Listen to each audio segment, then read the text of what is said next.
La nature nous enseigne tellement de choses. Il suffit d'observer et de regarder. Et nous voyons comment Dieu a établi chaque saison.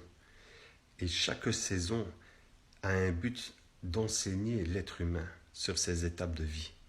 C'est-à-dire que la première saison, donc le printemps, où chaque chose arrive à la vie, sont apparentées à la naissance de l'homme. Ensuite, nous voyons que l'homme grandit, il devient un jeune homme plein de force et de vigueur. C'est ce qu'on appelle l'été de notre vie. La nature nous enseigne toutes ces choses-là. Et ensuite, nous arrivons à la maturité, où nous devenons des hommes adultes, plus vieux. Et nous arrivons dans l'automne de notre vie, pour arriver à la dernière étape sur la terre des hommes, qu'on appelle l'hiver, donc c'est la mort.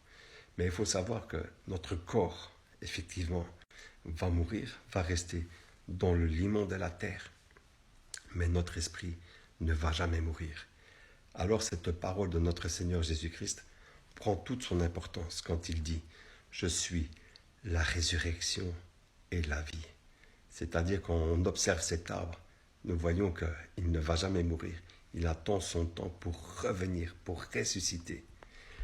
Et nous attendons également le temps de notre Seigneur pour revenir à la vie, non pas avec ce corps que vous voyez, mais avec un autre corps, un corps glorieux. Aujourd'hui, je t'invite à accepter cette réalité spirituelle, à accepter d'être éternellement avec notre Seigneur Jésus-Christ. Et tu seras près de lui, près de cette source d'amour, près de cette source intarissable qui sera éternelle. Ne choisis pas la mort, car la vie et la mort sont au pouvoir de la langue.